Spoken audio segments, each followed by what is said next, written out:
Welcome back सम्पूर्ण साथीहरुमा नमस्कार। म अमृतराज पोखरेल आज फेरि हजुरहरु सामु इनोटको सेकेन्ड सेसन लिएर हजुरहरु सामु आइसकेको छु।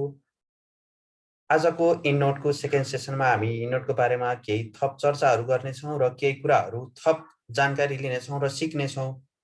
आजको यस सेकेन्ड सेसनमा चाहिँ हामी इनोटको लाइब्रेरी कसरी क्रिएट गर्ने, ग्रुप कसरी क्रिएट गर्ने, त्यसैगरी अनलाइन सर्च कसरी गर्ने र अनलाइन सर्चबाट प्राप्त फुल टेक्स्ट आर्टिकलहरूको फुल टेक्स्ट कसरी सर्च गर्ने भन्ने विषयमा चाहिँ हामी सिक्नेछौँ। सिक्नुभन्दा पहिला सम्पूर्ण साथीहरूलाई एक रिक्वेस्ट, यदि तपाईहरूलाई फर्दर यस्तै भिडियोहरू यस्तै सफ्टवेयर सम्बन्धी जानकारी चाहनुहुन्छ भने कृपया हाम्रो च्यानललाई लाइक गरिदिनु होला, सब्सक्राइब गरिदिनु होला र बेल आइकनमा क्लिक गरिदिनु होला। अब हामी इनोटको यस सेसनमा चाहिँ हामी इनोटमा लाइब्रेरी कसरी क्रिएट गर्ने भन्नेतर्फ जाँदैछौँ। सुरुमा त हामीले इनोट खोल्दाखेरि तपाईँहरूको यसरी ब्ल्याङ्क इनोट आउने गर्छ।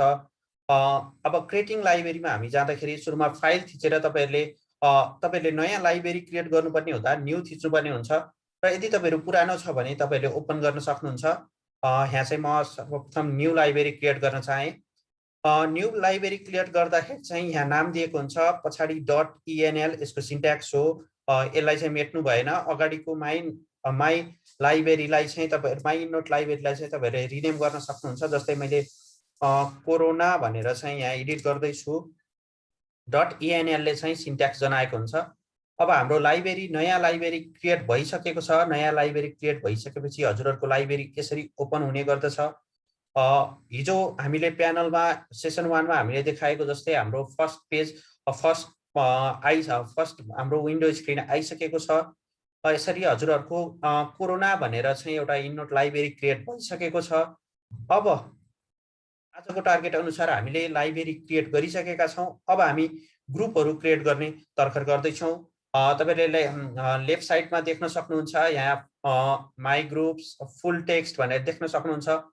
अब ग्रुप्स किन क्रिएट गर्नुपर्छ भनेर त मैले हिजो योभन्दा अगाडिको सेसनमा हजुरहरूलाई जानकारी गराइसकेको थिएँ। अब हामी ग्रुप्स चाहिँ विभिन्न, अब हामी आज कोरोनाको बारेमा केही सर्च गर्नेछौँ। हजुरहरूलाई फुल टेक्स्ट सर्च गर्न र आर्टिकल अनलाइन सर्च गर्न हामी त्यसको बारेमा सिकाउनेछौँ। अब ग्रुपमा चाहिँ म केही ग्रुप्सहरू क्रिएट गर्नेछु। यहाँ अब ग्रुप क्रिएट गर्नको लागि चाहिँ ग्रुपमा गएर राइट क्लिक गरेर तपाईँहरूले यहाँ अप्सन देख्न सक्नुहुन्छ, क्रिएट ग्रुप। यसमा चाहिँ हजुरले ग्रुपको नाम राख्न सक्नुहुन्छ। जस्तै मैले यहाँ नेपाल भनेर राखेँ। त्यसै गरी अर्को एउटा ग्रुप म क्रिएट गर्दैछु। जस्तै यहाँ चाहिँ अब नेपालमा चाहिँ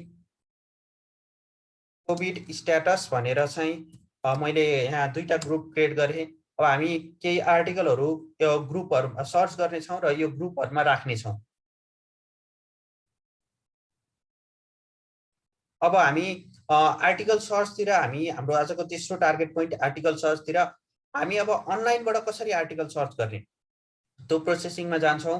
हाम्रो लाइब्रेरी पनि क्रिएट भइसकेको छ, ग्रुप पनि हामीले क्रिएट गरिसकेका छौँ। अब अनलाइन सर्च जाँदाखेरि चाहिँ हाम्रो यहाँ थुप्रो अप्सनहरू छ। यो अप्सनहरूमा चाहिँ यहाँ हामी टुल्समा जान्छौँ। टुल्समा गइसकेपछि हामीसँग अनलाइन सर्च भन्ने छ र अनलाइन सर्चमा आइसकेपछि यस्तो डायलग बक्स आउँछ। यहाँ धेरै कनेक्सनहरू दिएको हुन्छ, तर अरू कनेक्सन जोइन गर्दाखेरि चाहिँ हामीलाई एसएस नभएको हुँदाखेरि हामी पबमेड एनएलएमबाट चाहिँ हामी सर्च गर्ने गर्छौँ। त्यसैले तपाईँहरूले पबमेड एनएलएम चुज गर्न सक्नुहुन्छ। चुज गरिसकेपछि तपाईँहरूको यदि कनेक्सन हुँदैछ भने तपाईँहरूलाई कनेक्टिङ टु द होस्ट भनेर आउँछ र मेरो चाहिँ अहिले कनेक्सन भइसकेको छ। मैले हिजो तपाईँहरूलाई भनेअनुसार चाहिँ पहिलो सेसनमा भनेअनुसार चाहिँ हाम्रो अनलाइन सर्च मोडमा गइसकेको छ, जुन हाम्रो फर्स्ट सेसनमा हामीले जानकारी गराएका थियौँ। आज हामी चाहिँ अनलाइन सर्च गर्नेछौँ। केही टपिकहरूमा अनलाइन सर्च गर्नेछौँ। जस्तै यहाँ चाहिँ हामीले विभिन्न क्राइटेरियाबाट सर्च गर्न सक्छौँ भनेर हिजो जानकारी दिइसकेका थियौँ। आज हामी चाहिँ टाइटलमा हामी कोभिड बारेमा सर्च गर्दैछौँ। जस्तै CORONA है। ल हिजो चाहिँ हामीले भनेअनुसार चाहिँ हामी पहिला सुरुमा एउटा टाइटल राखेर सर्च गरौँ। सर्चमा थिचेपछि हाम्रो प्रोसेसिङमा गइसकेपछि सर्चमा आउँछ। ल हेर्नुहोस्, हजुरहरूले 2412वटा आर्टिकल चाहिँ कोरोना लेखेर, जुन टाइटलमा कोरोना लेखेको चाहिँ 2412वटा आर्टिकल चाहिँ प्राप्त गर्न सक्नुहुन्छ। यदि हामीले ओके गऱ्यौँ भने यो हाम्रो आर्टिकल चाहिँ डाउनलोडिङमा जान्छ र यहाँ देखाउँछ अब हामी यत्रो 2412 आर्टिकल चाहिँ हामी डाउनलोड गर्दैनौँ, किनभने यो धेरै मासमा आर्टिकल डाउनलोड गर्यो भने हामीलाई पछि छुट्याउन पनि गाह्रो हुन्छ। त्यसै हुनाले हामीले यो बाहेक अर्को सिन्ट्याक्स पनि युज गर्छौँ। जस्तै हामीलाई कोरोना पनि भएको र मैले हिजो बुलेन अनुसार चाहिँ हामी एन्ड प्रयोग गर्छौँ। कोरोना भएको र टाइटलमै नेपाल पनि भएको। जस्तै अब हामी यहाँ अर्को वर्ड टाइप गर्दैछौँ, कोरोना पनि भएको टाइटलमा र नेपाल पनि भएको हामी आर्टिकल सर्च गर्न गइरहेका छौँ, प्रोसेसमा छ। र कोरोना र आर्टिकल नेपाल भएको चाहिँ हाम्रो प्राप्त भएको छैन। Let's try. हाम्रो यसरी प्रयोग गर्दाखेरि यदि आर्टिकल आएन भने हामीले चाहिँ अरू वर्डहरू युज गरेर पनि सर्च गर्न सक्छौँ। जस्तै मैले यहाँ कोभिड र नेपाल भनेर सर्च गर्न चाहेँ। ल हेर्नुहोस्, अब हेर्नुहोस् हजुरहरूले चाहिँ 102 वटा आर्टिकल यहाँ देखिसक्नु भएको छ। ल मैले 102 वटा आर्टिकललाई चाहिँ ओके गरेँ। अब तपाईँको चाहिँ आर्टिकल चाहिँ 102 वटा मध्ये डाउनलोड हुने क्रममा छ। यहाँ पुछरमा देख्नुहुन्छ तपाईँले 20/20 तपाईँहरूको 20 वटा आर्टिकल चाहिँ डाउनलोड भइसकेको छ। त्यसै गरी नेट फास्ट भएको खण्डमा तपाईँहरूको आर्टिकल चाहिँ चाँडो डाउनलोड हुने गर्छ। ल 102 वटा आर्टिकल चाहिँ मेरो डाउनलोड भइसकेको छ। अब यो आर्टिकल चाहिँ हामीले डाउनलोड गरिसकेपछि हामीले सेभ गरेर राख्नुपर्ने हुन्छ।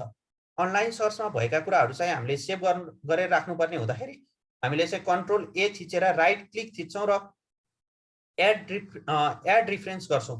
अब मैले अघि नै सुरुमै ग्रुप बनाउनुको अर्थ तपाईँले आर्टिकल त खोज्नुभयो, अब के को आधारमा खोज्नु भयो त नि? हामीले पहिल्यै ग्रुप डिभाइड गरेका छौँ। हामीले चाहिँ कोभिड-19 को बारेमा चाहिँ हामीले नेपालको बारेमा खोजेका हौँ। ल यसरी आर्टिकल चाहिँ मैले आफ्नो ग्रुपमा पठाइसकेको छु। तपाईँहरूले यसरी नै बुलेनहरू राखेर चाहिँ आर्टिकल सर्च गर्न सक्नुहुनेछ। अब आर्टिकल सर्च भइसकेको अवस्थामा चाहिँ अब हामी आफ्नै लाइब्रेरीतिर जान्छौँ। कपिड रिफरेन्स हामीले चाहिँ त्यो रिफरेन्स 102 वटा लिएर आएका छौँ, जुन अल रिफरेन्समा पनि देखाएको छ र कपी गरेर लिएर आएको भएको हुनाले कपिड रिफरेन्समा पनि छ।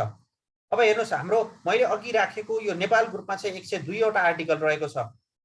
अब हामी यो आर्टिकललाई चाहिँ हामी हेर्ने गर्छौँ। आर्टिकलको चाहिँ एब्स्ट्र्याक्टहरू हामीले यहाँ रिफरेन्स हेर्ने भने हामीले यहाँ एब्स्ट्र्याक्टहरू आर्टिकलको बारेमा डिफ्रेन्ट डिटेल्सहरू चाहिँ प्राप्त गर्न सक्नेछौँ एब्स्ट्र्याक्ट सहित। अब तपाईँहरूले चाहिँ यहाँबाट आर्टिकल छुट्याउनु पर्ने हुन्छ, कुन चाहिँ आर्टिकल तपाईँलाई काम लाग्ने हो, कुन चाहिँ काम नलाग्ने हो। तपाईँले यहाँ रिफरेन्स हेरेर प्रिभ्यू हेरेर चाहिँ तपाईँहरूले आर्टिकल छुट्याउन सक्नुहुन्छ। म चाहिँ छुट्याउनु भन्दा पनि मैले टपमा रहेका 15-20 वटा आर्टिकललाई चाहिँ मैले लिन्छु। अब यहाँ टपमा भएका 15-20 वटा आर्टिकल चाहिँ हामीले लिएर हामी फुल टेक्स्ट सर्च गर्न जाँदैछौँ।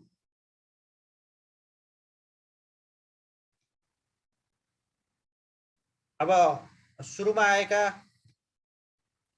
मैले सुरुमा भएका यति आर्टिकल चाहिँ मैले फुल टेक्स्ट सर्च गर्ने प्रयत्न गरिरहेको छु। तपाईँले यो आर्टिकल सेलेक्ट गर्नु भएपछि तपाईँहरूले रिफरेन्स फाइन्ड फुल टेक्स्ट भनेर यसरी पनि सर्च गर्न सक्नुहुन्छ। त्यसै गरी राइट क्लिक गरेर तपाईँले सेलेक्ट गरेको आर्टिकल सेलेक्ट गरेर तपाईँले आर्टिकल सेलेक्ट गरेर पनि तपाईँहरूले फुल टेक्स्ट सर्च गर्न सक्नुहुन्छ। जस्तै मैले यतिवटा आर्टिकल सेलेक्ट गरेँ, राइट क्लिक गर्नु होला, फाइन्ड फुल टेक्स्ट भनेको छ। फाइन्ड फुल टेक्स्टमा तपाईँले क्लिक गर्नुभयो भने एउटा कपिराइट इस्युको आउँछ, त्यसमा तपाईँले ओके गरिदिनु पर्ने हुन्छ। र हाम्रो आर्टिकल चाहिँ 8 वटा आर्टिकल फुल टेक्स्ट सर्चमा गइसकेको छ। तपाईँहरूले यहाँ सर्चिङ देख्नुहुन्छ, हाम्रो सर्चिङ प्रोसेसमा छ। यदि तपाईँहरूको आर्टिकल फुल टेक्स्ट प्राप्त भयो भने तपाईँहरूको साइडमा यस्तो फुल टेक्स्ट वाला आउँछ, जुन चाहिँ हाम्रो चेन जस्तो हुन्छ। आर्टिकल पिडिएफ आएको, जुन पिडिएफ डाउनलोड गर्दा हो यस्तो चेन जस्तो देखिन्छ भने तपाईँहरूलाई यहाँ अरू अप्सन पनि दिइरहेको हुन्छ। कुनैको पिडिएफ फाउन्ड भएको चाहिँ तपाईँको फाउन्ड पिडिएफ भनेर दिएको हुन्छ। जस्तै कुनैको युआरएल फाइन्ड भएको हुन्छ, फाउन्ड युआरएल भएको देखाउँछ भने तपाईँले प्राप्त गर्न नसक्नु भएको आर्टिकल चाहिँ नट फाउन्ड भनेर यसरी देखाएको हुन्छ। र तपाईँहरूलाई आवश्यकता अनुसार तपाईँहरूको आर्टिकल जुनको फुल टेक्स्ट पाएको हुन्छ तपाईँहरूले यसरी नै यहाँ फेरि नयाँ ग्रुप क्रिएट गरेर, जस्तै हाम्रो नेपालको बारेमा हामीले नेपालको फुल टेक्स्ट प्राप्त गरेका छौँ, नेपाल फुल टेक्स्ट भनेर चाहिँ हामीले नयाँ एउटा ग्रुप बनाउन सक्छौँ। र फुल टेक्स्ट प्राप्त भएका आर्टिकलहरूलाई चाहिँ हामीले कोडको जस्तै कन्ट्रोल सेलेक्ट गरेर चाहिँ हामी राइट क्लिक गरेर add reference to Nepal full text, मैले भर्खर नेपाल फुल टेक्स्ट भनेर बनाएको छु। Add reference to Nepal full text भनेर म चाहिँ नेपाल फुल टेक्स्ट भन्ने अर्को ग्रुपमा पठाएको छु, जुन चाहिँ हामीलाई फुल टेक्स्ट भएका आर्टिकलहरू चाहिँ हामी छुट्टै एउटा ग्रुपमा बनाएर हामी स्टडी पर्पजको लागि राख्न सक्छौँ। अब तपाईहरुलाई मनमा लाग्न सक्छ युआरएल भएका आर्टिकलहरू कसरी प्राप्त गर्ने, नट फाउन्ड वाला यदि हामीले यो आर्टिकल यहाँ इन्डोटबाट प्राप्त गरिन भने त्यस्ता आर्टिकल कसरी पत्ता लगाउने भन्ने हजुरहरूको मनमा जिज्ञासा हुन सक्छ। यस जिज्ञासाको बारेमा चाहिँ हामी इन्डोटको बाँकी थर्ड सेसनमा हजुरहरू सामु लिएर आउने नै छौँ। होप तपाईहरुलाई आजको यस सेसनबाट पनि ग्रुप कसरी क्रिएट गर्ने, सर्वप्रथम त लाइब्रेरी कसरी क्रिएट गर्ने, ग्रुप कसरी क्रिएट गर्ने, ग्रुप क्रिएट भइसकेपछि अनलाइन कसरी सर्च गर्ने आर्टिकल र अनलाइन सर्च गरिसकेपछि उक्त आर्टिकलहरूलाई ग्रुपमा कसरी लाने र ग्रुपमा लैसकेपछि फुल टेक्स्ट कसरी क्रिएट गर्ने, फुल टेक्स्ट कसरी आर्टिकल सर्च गर्ने भन्ने कुरा चाहिँ हजुरहरूलाई जानकारी भयो भने अपेक्षा राख्छु।